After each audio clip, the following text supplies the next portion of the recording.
Bienvenidos a Control Estadístico de Procesos. La planificación es la clave del éxito. Sueña, haz que suceda. Bienvenidos a nuestra Universidad Bicentenaria de Aragua y específicamente a nuestra materia de Control Estadístico de Procesos. En el presente video hablaremos sobre el núcleo temático 3 y el núcleo temático 4. Mi nombre es Osvaldo Carvajal. Bienvenidos. Contenido del video: en esta primera parte vamos a hablar sobre el plan de evaluación del curso, la bibliografía recomendada y hablaremos sobre los gráficos de control, que es el núcleo temático número 3. En esta parte, la semana pasada vimos lo que era la actividad síncrona número 1, estamos en la actividad síncrona número 2, en la semana 2, y lo que vamos a tratar entonces es analizar los conceptos básicos del control estadístico de procesos para el mejoramiento continuo en las organizaciones. Este tema, junto con el núcleo temático 4, que hablaremos dentro de un momento, se va a medir a través de un cuestionario cuya forma de evaluación es un registro de observación y vale el 50% de la nota restante del periodo para un 100% de nota. Como dije anteriormente, en la unidad temática 3, entonces, hablaremos sobre los gráficos de control que buscan analizar los conceptos básicos del control estadístico de procesos para el mejoramiento continuo en las organizaciones. Los temas que incluye este núcleo temático hablan sobre el concepto estadístico de lo que es un gráfico de control, los tipos de gráfico de control, los denominados gráficos de control por variable y por atributos, la interpretación y análisis de los gráficos de control, la inspección de calidad y los tipos de inspección. Reitero, este video es una introducción a estos temas, queda por parte de ustedes la investigación como tal. Esta investigación la pueden hacer a través de la bibliografía recomendada, que la tienen acá y la tienen en su sistema, o a través del empleo de páginas de Internet que, nuevamente, insisto, no utilicen páginas genéricas como estilo Wikipedia, Econipedia o similares. Tampoco blogs de personas desconocidas. Utilicen páginas o fuentes que tengan que ver con el área ingenieril, que es el ámbito de competencia que nos interesa. ¿Qué es un gráfico de control? Básicamente es una representación en forma de diagrama que nos permite determinar si un proceso se encuentra estable o en control, como se lo denomina. ¿Qué es esto de que sea un proceso estable? Proceso estable implica que para los parámetros de diseño cumple con las especificaciones del proceso para el cual fueron diseñados. Eh, Todo proceso es imposible que se dé exactamente de una misma forma, entonces está sujeto a ciertas variaciones que generalmente se presentan en forma aleatoria. Eso genera la posibilidad de la ocurrencia en algunas causas en las cuales se generan desviaciones más allá de lo establecido en un momento determinado, que el proceso se convierta en un proceso fuera de control, que normalmente se asigna a causas no aleatorias o asignables en un momento determinado. Con una gráfica fuera de control se permite iniciar una investigación para determinar las causas, tomar medidas correctivas y, sobre todo, detectar mecanismos que nos permitan minimizar el denominado desperdicio o unidades en falla dentro de un proceso como tal.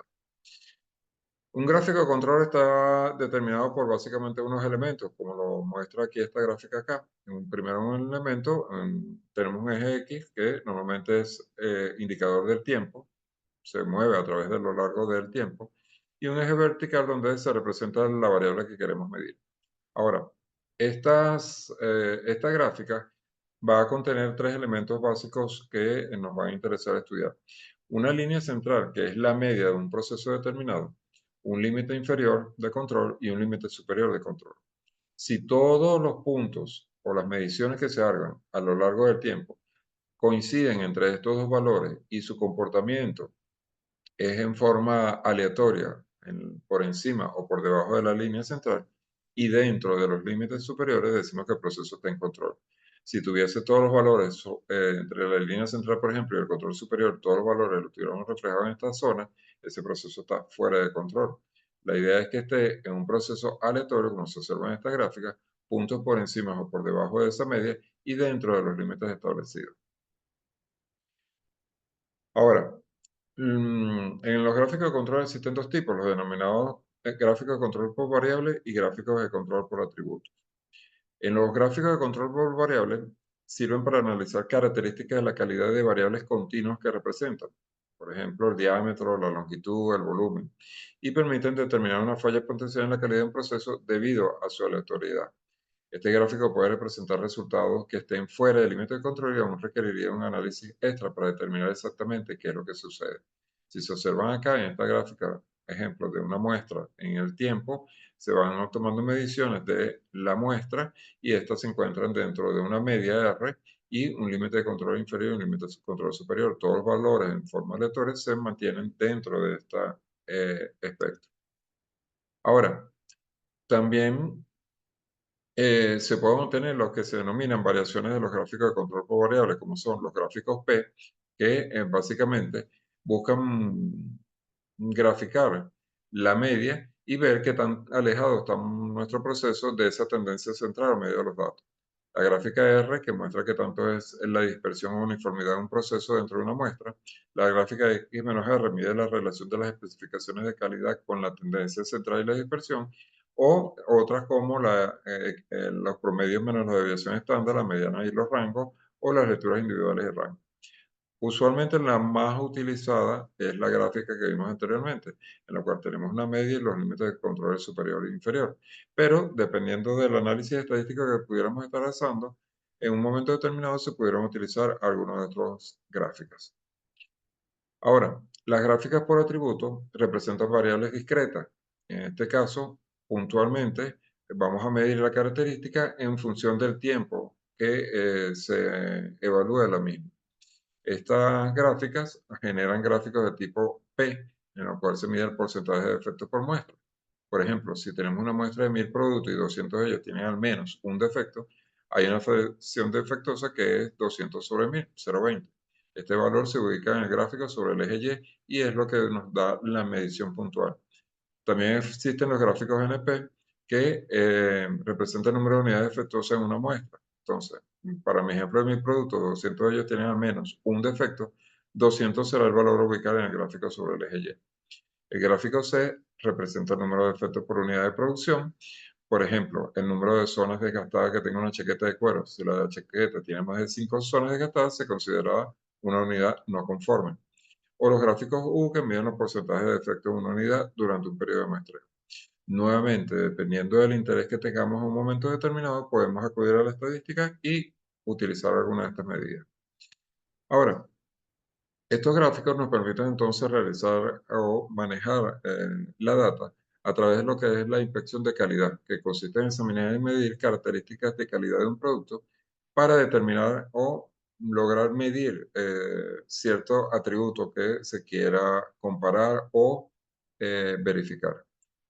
Básicamente con la inspección se busca evitar que los productos defectuosos salgan como dentro de la producción que va hacia los clientes, sino que se genere una línea, vamos a llamarlo de producción diferente, en los cuales buscamos, si es factible, recuperar esos elementos, pasan a lo que se denomina reproceso, o descartarlos del proceso para evitar que, repito, lleguen al cliente en forma no conforme. Existen diversos tipos de errores que pueden cometerse durante una inspección, los denominados tipo 1, que se originan al rechazar un producto siendo este correcto o cumpliendo todos los parámetros de buena calidad. Simplemente me equivoqué, dije que estaba malo y estaba realmente bueno. O error tipo 2, se origina al dar como bueno una muestra que en realidad no se encuentra dentro de los parámetros válidos de calidad. En caso contrario, en este ejemplo, nosotros tenemos un error y no detectamos el error y entonces pasa al cliente. Esto puede ser importante, puede ser relevante. Imagínense que estamos hablando de frenos de carro. Entonces paso el elemento estando malo como bueno y puede originar un accidente. Tipos de inspección de calidad. Según el número de artículos inspeccionados, lo podemos tener una inspección del 100% de las unidades, inmersión por muestreo, en la cual se hace una selección bajo una cierta confiabilidad o eh, necesidad de mantener un cierto porcentaje de unidades bajo medición. Inspección de comprobación que simplemente toma muestras pequeñas para determinar si están bien o están mal. O inspección cero, que implica no hacer inspección. Esto es lo ideal, ¿no? Ya que implicaría reducir los costos de muestreo y los tiempos de proceso. Sin embargo, implicaría tener un proceso muy, muy en control. También lo podemos clasificar según la etapa del flujo de producto. En este caso, hacemos inspección en la recepción, en partes intermedias del proceso, como producto terminado o a la entrega ante el cliente. En cada una de estas fases podemos tomar unidades y verificar el cumplimiento de los parámetros de calidad de la misma.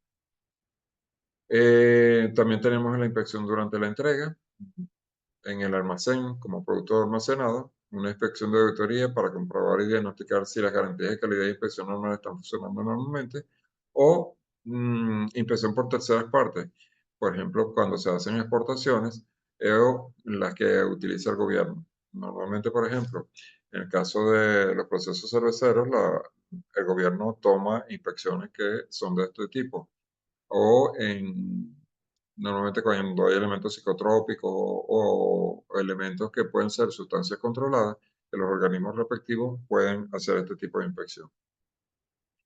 Visto esto, confluye entonces lo que es el núcleo temático 3. Damos paso al último núcleo temático, que es el núcleo temático 4. Nuevamente vamos a hablar sobre ello, pero incluyendo el tema que se denomina capacidad de proceso y que vamos a hablar al final del mismo sobre la actividad sumativa número 2. En este caso, la unidad de competencia busca determinar la variabilidad natural de un proceso para mejorar la gestión de calidad de las organizaciones y su evaluación está incluida dentro del cuestionario que va a recoger tanto el núcleo temático 3 como el núcleo temático 4. Repito, se va a corregir a través de un registro de observación y vale el 50% de la nota. La competencia específica la acabo de leer y en los temas de estudio básicamente van a incluir el concepto de capacidad de proceso, pasos de un estudio de capacidad de proceso, identificación del parámetro de variabilidad, cálculos de índice, construcción de intervalos en confianza, comprobación de normalidad de los datos, y vamos a ver una serie de índices muy utilizados en la industria como el CPI, CPK o el PPI, PPK, que tienen que ver con índices de capacidad o potencialidad del proceso. La bibliografía, nuevamente acá tienen especificado, insisto en lo que dije anteriormente, no utilicemos Econopedia, Wikipedia o fuentes generales ni páginas de web de personas que no son o no tenemos comprobación de ser expertos en la zona o en el área específica. ¿Qué es la capacidad de proceso? Básicamente es el rango de variación. En condiciones normales, un proceso tiene debido a la ocurrencia de las denominadas variables accidentales o no controlables. También podemos definir la capacidad de proceso como el grado de aptitud que tiene un proceso para cumplir con las especificaciones técnicas deseadas. Ahora, cuando hablamos de capacidad de un proceso, se dice que el proceso es capaz cuando se mantiene estable a lo largo del tiempo y el proceso está bajo control cuando ocurre que el número de defectos es menor o muy pequeño dentro del rango normal de verificación de unidades. Acá, por ejemplo, vemos el desarrollo de una curva normal, en la cual tenemos una media, y los defectos se encuentran por encima del límite superior o por debajo del límite inferior. En estos casos, lo que estamos diciendo es que las unidades deben ser lo menor posible y cuando nosotros tomamos muestra de nuestro proceso, la gran mayoría deben cumplir con el mismo. Ahora, ¿cómo se determinan estos límites? Bueno, se determina la característica de la calidad que queramos medir, por ejemplo, peso. Controlamos el proceso eliminando variables asignables evaluables al proceso. Básicamente, no vamos a tomar en cuenta, porque estoy midiendo nada más la variable peso, la temperatura o la velocidad del viento, etcétera, etcétera. Controlo peso nada más. Y tomo muestras. Las muestras no deben ser menor de 50 y con un mínimo de 250 elementos. Calculamos la media de la desviación estándar con las fórmulas estadísticas que ya tenemos. Y lo que vamos a decir es simplemente, el límite de control es la media, el límite superior de control es la media más 3 desviaciones y el límite inferior de control es la media menos 3 desviaciones. Estos datos tienen que ver con curvas normales y son datos estadísticos estudiados, en las cuales decimos que lo que esté más o menos en 3 desviaciones estándar conforma lo que es un proceso normal, normalmente con una confiabilidad mayor al 95%. Se comparan los datos obtenidos y se genera el límite inferior de especificación y el límite superior de las especificaciones. Si ambos límites de proceso se encuentran fuera del rango establecido, eso significa que básicamente nuestro proceso está generando unidades defectuosas. debemos notar que los límites de control deben estar dentro de los límites de las especificaciones. En otras palabras, lo que hacemos con cálculos estadísticos debe estar contenido dentro de lo que es la capacidad o los límites de diseño del elemento que estamos estudiando.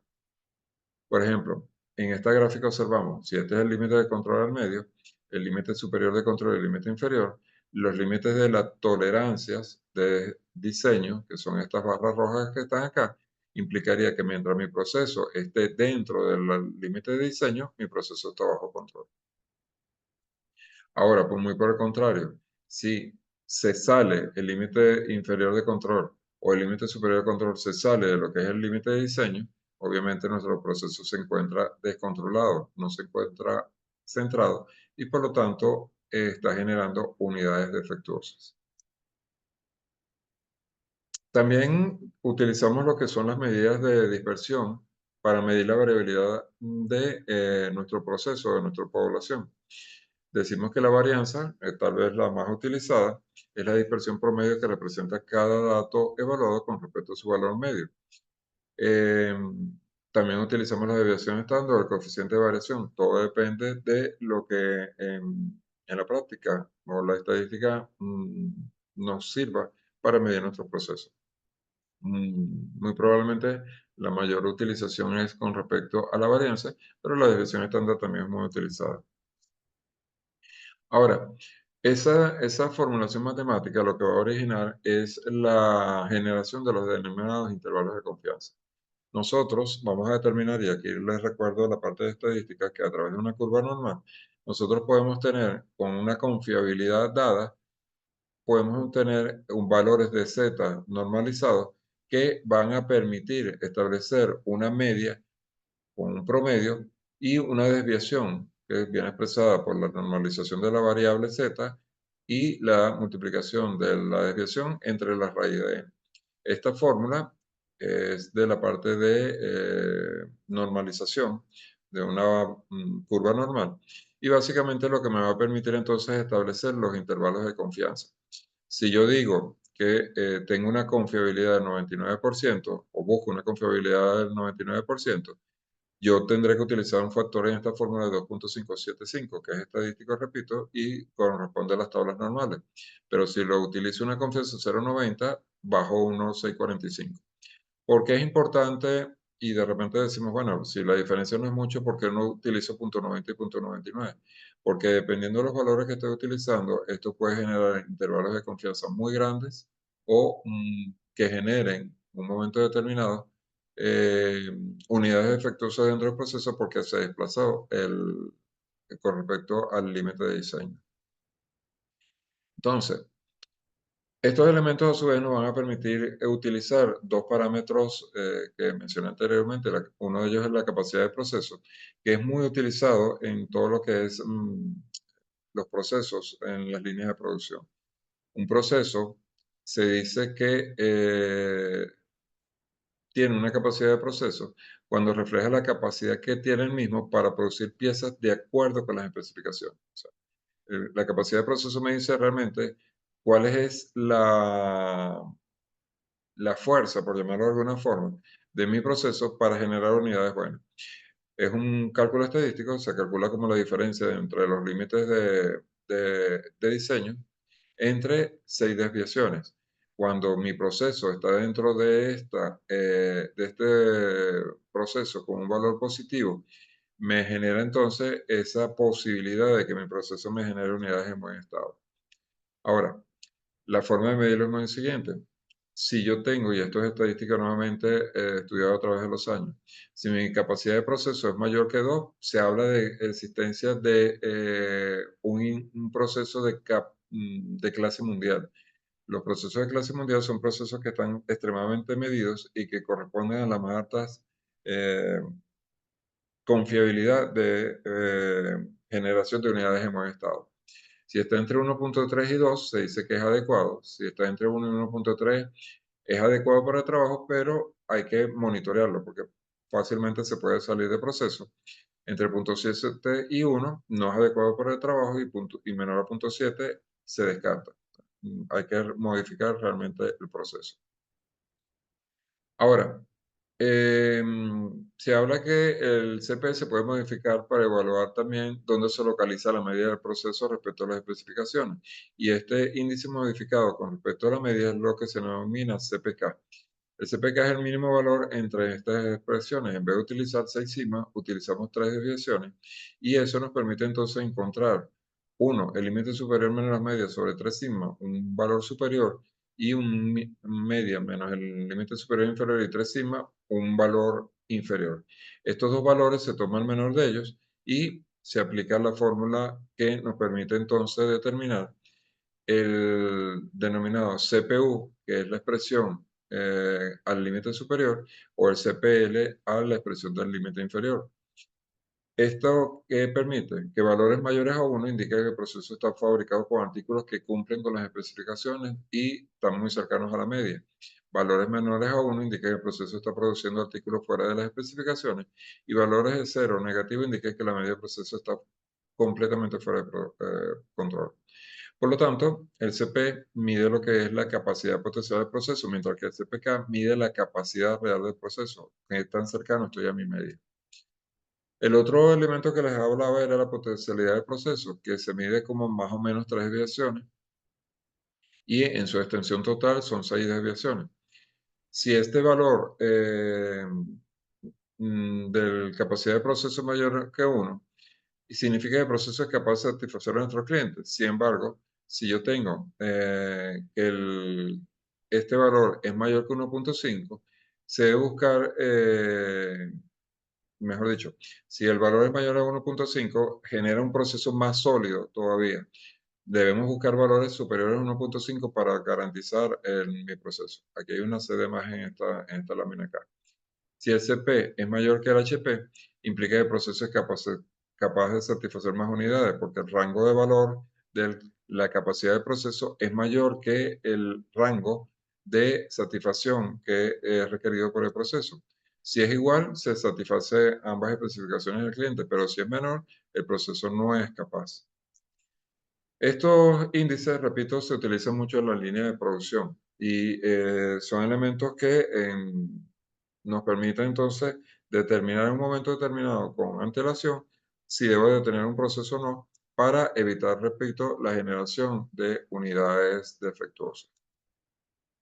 Ahora, basado en todo esto, vamos a hablar de la actividad sumativa 2, que consiste en un cuestionario. Básicamente el cuestionario deben verificar el material de apoyo previo al momento de resolver el cuestionario, consultar el material proporcionado en el sistema de la bicentenaria, leer cuidadosamente cada pregunta, asegurarse de leer cada pregunta con atención, comprender completamente el contexto de la misma y seleccionar la respuesta correcta. Tienen 10 preguntas para 1 hora, entonces midan lo que es el lapso de responder el cuestionario como tal. Revisen las respuestas antes de enviar. Si hay tiempo disponible, pueden volver a revisar y corregir en caso de ser necesario. Para el aprendizaje y la realización de este cuestionario, recomiendo realizar un recorrido de secuencia por la unidad de estudio, elaborar conclusiones, tomar nota de ello y leer la guía de herramientas de control estadístico que les subí, que es un material que da pie a las clases que tienen cargadas en el sistema. Investiguen videos sobre capacidad de proceso utilizando estos títulos: intervalo de confianza de los índices, normalidad de los datos, test normalidad en el CER, índice CP y CPK, índice PP y PPK. Los criterios de evaluación, ya lo dije anteriormente, el cuestionario es un 50% que se corrige a través de un registro de observación. Tenga presente que en caso de equivocarse, la plataforma virtual le permitirá realizar otros 2 intentos adicionales. Las flechas de entrega van desde el 8/7 hasta el 31/7 y cierra el 31/7. No hay más extensión a esas fechas. Ya esta es la última clase virtual que tenemos, salvo que acordemos otra. Y por favor, todas las dudas que tengan las hacen por el foro de dudas o la mensajería, preferiblemente la mensajería, que lo reviso diariamente y les doy respuesta a sus inquietudes. Agradezco el acompañamiento en las 2 clases que hemos tenido y que igualmente les invito a que hagan los planteamientos de dudas que tengan a bien a realizar. Gracias y donde se encuentren, lo mejor de las suertes. yo tengo una duda con respecto a eso, y es el tema de, en la clase, en la unidad 2 en las cartas de control estadísticos, usted nos deja una imagen donde se dice qué decisiones tomar con base en dónde están los puntos o dónde se marcan los puntos en la carta de control estadístico. Entonces, ¿siempre es así o es dependiendo de cada caso? Porque, por ejemplo, usted nos habla de que si se acerca al límite inferior, o sea, se sale del límite inferior o se sale del límite superior, son muestras defectuosas. Ujú. Pero no puede pasar que el exceder el límite significa que la muestra es mejor de lo que debería ser. No, porque fíjate bien, tú tienes establecido unos límites de diseño, ¿sí? Cuando yo digo, por ejemplo, voy a especular un ejemplo cualquiera para tratar de- de que lo entiendas mejor, ¿no?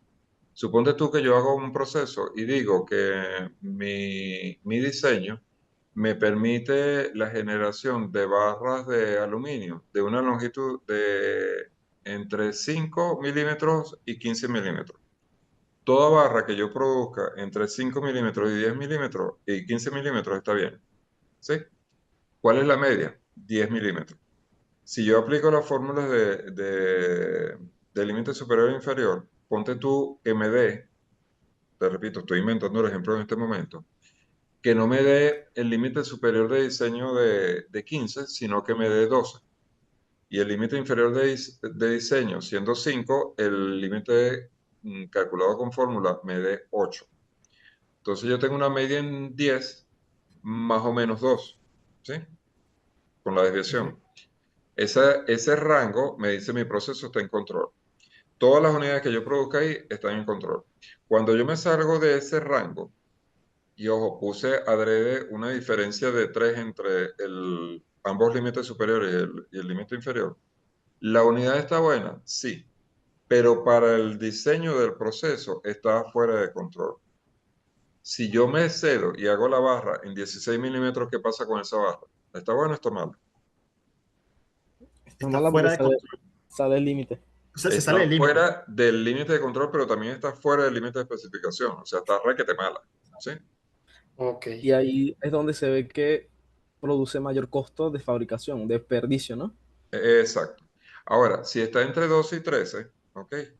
¿Está fuera de control? Sí. ¿La unidad puede estar mala? Probablemente entra a lo que se le llama reproceso. Hay que verificarla, hay que volverla a verificar para ver si sirve o no sirve. Pero eso tiene un costo, porque yo tengo que volver a procesar esa unidad para ver si sirve o no sirve. ¿Me explico? Ok, me Claro. gustaría a mí darle un ejemplo de cómo lo veo yo en Ujú. cuanto a, me parece, no me parece raro, sino que entiendo lo que usted quiere decir, está fuera de control, pero no necesariamente significa que esté mal. El caso de los procesadores de computadoras. Mientras mayor velocidad tengan, se agrupan en grupos, se agrupan en una posición, y 3 y 5 y 7 y 9 en el caso de Intel. Ajá. Y aquellos que exceden son i9, pasan a ser i9.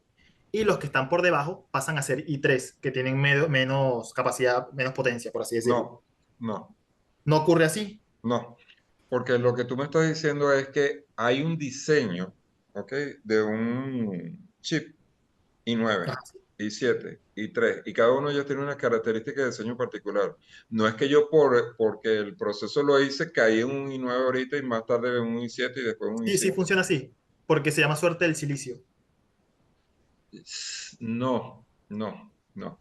Cuando tú lanzas la producción, y eso lo puedes investigar mejor, cuando Vete, lanzas dale. la producción, tú no dices, yo voy a lanzar la producción para ver qué me da. A ver si esta vez o tengo i5 o tengo i3. No, tú lanzas, voy a hacer i7 y voy a hacer la nueva producción y voy a hacer i9. ¿Me sigues? Ok. Ahora, que por defectos del proceso, ¿ok? Me genere unidades inferiores, puede ocurrir. Ahora, ponte tú en este caso, que yo esté generando un proceso de i9 y yo tengo un procesador i14. Eso es lo que me estás diciendo. No, no, no ocurre así, no ocurre así. Según lo Exacto. que tengo entendido, lo voy a investigar y si quiere le paso la fuente Ujú. Ajá. de cuando lo investigue.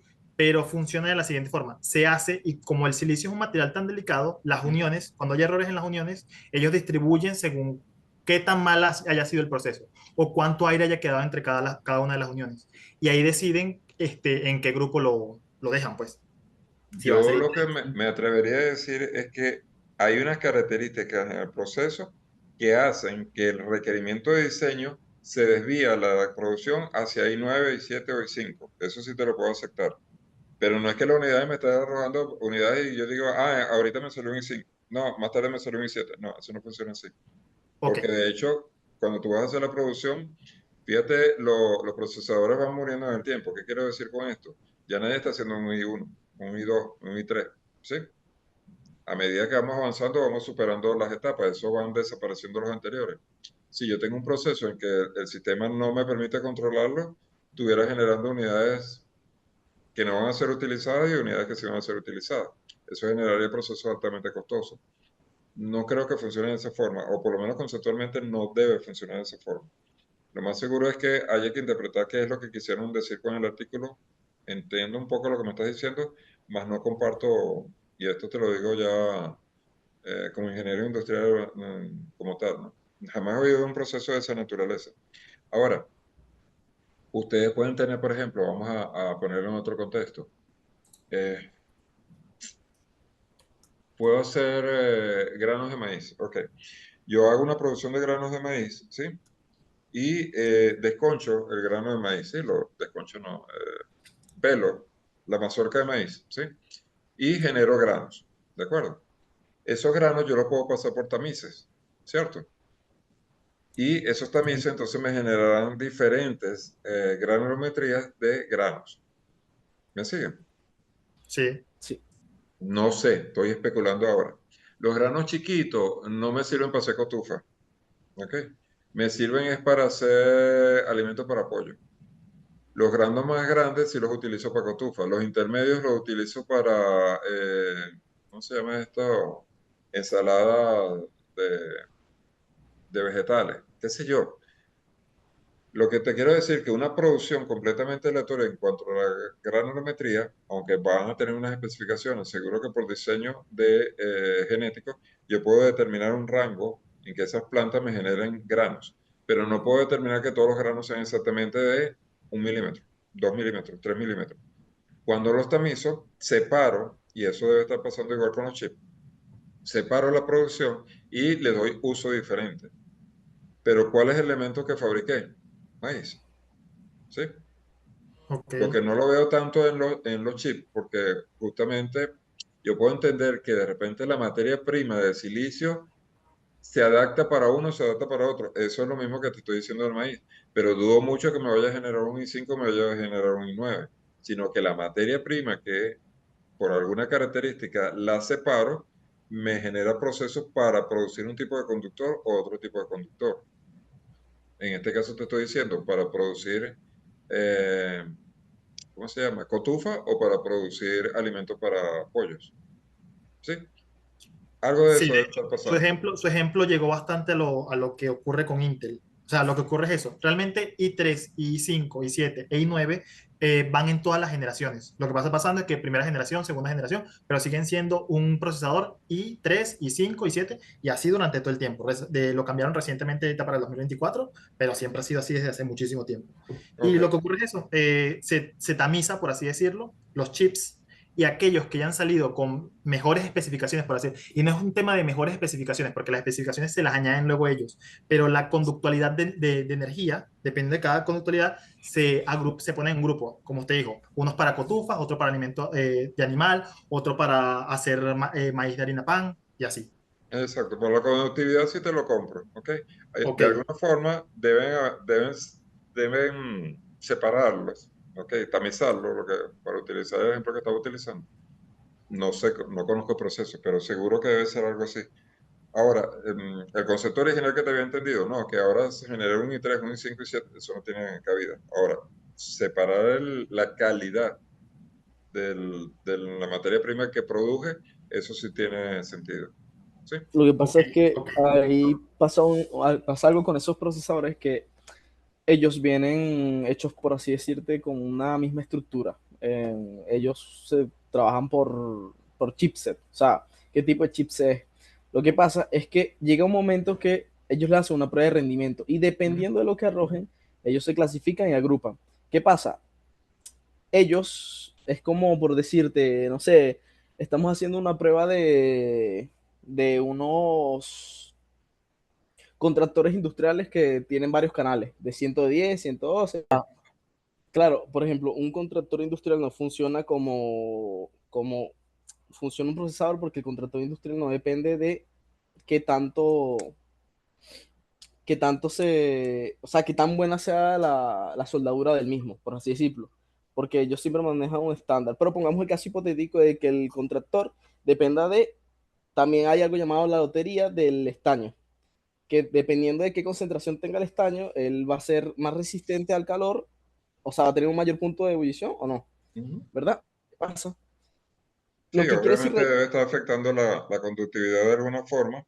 Lo que exactamente. me interesaría, honestamente, conocer como proceso, porque no es mi tema como tal, es cómo logran esa identificación, porque me imagino que son procesos masivos, ¿no? Sí, ¿Cómo mira, lo miden?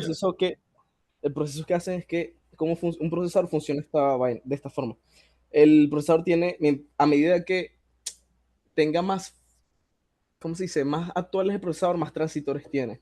Ujú, ¿Qué pasa? Esos transistores son, vamos a ponerles que son como diodos, son compuertas que mientras más rápido y lento se abran, ella va a transmitir mejor la información. ¿Qué pasa? Ellos lo que hacen es que mientras que hacen esas pruebas de cada procesador, las temperaturas que maneja y qué tanta información transmite, por así decirlo, cuánto flujo de información transmite, ellos lo agrupan. Si de repente un procesador pasó más información a una mejor temperatura que el otro, ¿qué es lo que hacen? Los procesadores funcionan por núcleos e hilos, ¿verdad? Que son núcleos ujú, principales. ¿Qué pasa? Como ellos están hechos en un mismo chipset, lo que ujú. hacen es que ese procesador que tuvo menor desempeño lo capan, por así decirlo, le inhabilitan los procesos. ¿A qué va con mi contractor? Imagínate que el contractor, una fase de 110 y 120, de 220, no funciona bien. Entonces, ¿qué es lo que hacen? Inhabilitan esa fase y dejan trabajando con otras cuatro fases y Ok. baja su precio. Algo así es el proceso de la producción de microprocesadores y procesadores. Oye, qué bien, gracias por la explicación. Primera vez que me explican eso de esa forma. Se ve que te apasiona el tema, ¿no? Sí, me gusta la electrónica. Oye, me di cuenta. Sí. No, pero perfecto, excelente. Gracias por compartirlo. Ajá. Ok, volviendo al tema nuestro. ¿Alguna otra pregunta? Me dijeron que no habían avanzado mucho más en el tema de la sumativa 1 y 2, ¿sí? Y con respecto a lo que vieron ahorita, me gustó que lo compararas por lo menos con un proceso que conoces, ¿no? Y eso es lo importante, ¿no? Muchas veces el conocimiento se afinca, es justamente cuando yo comparo o cuando trato sí, de compararlo con algo que conozco. Eso me da la ventaja de afincar un poco más el conocimiento, ¿no? Ahora, la sumativa, repito, es una sumativa de cuestionario, ¿no? Por favor, lean con cuidado, no está muy difícil, pero cuidado con los juegos de palabras, ¿de acuerdo? Y recuerden que tienen 3 intentos para hacerlo, ¿no? Entonces, si fallan al primero, obviamente les recomiendo que vayan anotando qué es lo que están respondiendo, qué es lo que están buscando y vean dónde están los aciertos o los desaciertos en un momento determinado. Y cualquier cosa, estoy a la orden, ¿de acuerdo? Con respecto al cuestionario. Indistintamente de eso, como sé que los dos son ávidos lectores, o eso es lo que me han transmitido, revisen bien el material y cualquier duda, aprovechen y pregunten. Repito, esto es un tema que se utiliza mucho en la industria, en las líneas de producción que, que aplican ingeniería. La capacidad de proceso se miden como un elemento cotidiano para saber si mi proceso está corriendo en forma normal o no. Y sobre todo porque me permite predecir en un momento determinado y detener mi proceso en caso de que se vaya a salir de control. ¿Sí? La idea es minimizar las fallas. ¿De acuerdo? Ok, pues. ¿Me siguieron? Ok, ok, perfecto. Sí, sí. Sí, sí. Yo tengo una duda con el cuestionario. Una de las cosas que nos dijo es que podíamos volver en las preguntas. ¿Podría verificar si eso sí es así? Porque hasta No, ahora no, siempre hemos no, realizado no, cuestionarios. no dije que volvieran a las preguntas. Lo que dije es que vuelvan Podríamos a volver a repetir intentar. la prueba. tienen tres opciones. Ah, no, bueno, creí haber leído cuando en las diapositivas haber visto eso, que respondiéramos y nos saltáramos la pregunta y después volviéramos si teníamos tiempo. Ah, no, que les da chance de revisar. No, siempre pueden revisar. No nos da chance. Usted termina y No, no te deja volver a preguntas No, anteriores. claro, ahí si terminaste está. si No, no, no, terminaste, no. Si pasas una pregunta, por ejemplo, pregunta número uno, ¿qué es la calidad? Usted la responde y pasa a la siguiente pregunta, ya no puedes volver a la primera. oye, yo hice Sí. la prueba en estos días en el sistema y de la pregunta 3 volví a la uno por los cuadritos. Sí, hasta ahora nosotros nunca hemos podido volver a las preguntas. O sea, Nada más una sola vez. Nada una más sola una vez sola vez. pasó hace como 4 meses. Ok, Sí. bueno, la verdad es que la vista del estudiante es diferente a la vista del profesor, ¿no? Sí, por Entonces, eso. Sí. ahí de repente sí puede ser diferente, no lo sé. Lo que sí pueden hacer siempre es anotar qué es lo que están respondiendo. Sí, claro, pero sería bueno eso porque, por ejemplo, a mí me pasó precisamente con lógica proposicional, que iba a responder algo y por error yo no veo bien, todavía no tenía los lentes, cliqué una cosa y cuando leía siguiente y volteé hacia arriba vi que había elegido la que no era, una aberración de respuesta y bueno, no podía volver. Sí, sí, suele. Si me cliqueas, me cliqueaste y listo, tienes que continuar con eso. Sí, exacto. Pero claro, no Ah, siempre revisa, yo por lo menos siempre reviso muchas veces antes de darle siguiente, pero es así como que siempre te da como esa ansiedad de estoy respondiendo. Más, yo le tomo hasta screenshot para decir, sí, sí respondí esto, sí respondí esto, sí respondí esto, porque a veces pasa, pues te equivocas seleccionando y no puedes volver. Fíjate, yo en las instrucciones que tengo de la universidad está que les contemple la posibilidad de la revisión. O si hay revisiones porque puedo volver atrás. De todas formas, eso es una buena observación para la coordinación, porque ellos son los que manejan el sistema, ¿no? Pero que ustedes la emitan como estudiantes, ¿no? Sí, bueno. Sí. Chicos, no sé, ¿alguna otra duda, alguna otra pregunta? Mm, No, estoy. hasta ahora, Bueno, no, yo me creo que gustaría el lo de la tema siguiente, de otra reunión, pero ya para el final, o sea, no, más para como a lo discutir el tema del último. trabajo entregado, exacto. Es más Sí, como para. les dije que en el caso mío no había ningún tipo de problema, lo podemos coordinar, se ponen de acuerdo los dos y me escriben y me proponen opciones que sean así en la noche Hasta ese tipo. Ok, y, Ok. y la programamos sin ningún tipo de problema, ¿les parece? Sí, agradecido excelente. entonces. Listo, pues. Muchas gracias, profe, ¿verdad? Bueno, nada, feliz noche, que descansen, cuídense Feliz mucho. noche, descanse, profe. Chao, hasta Igualmente, luego. profe, feliz noche.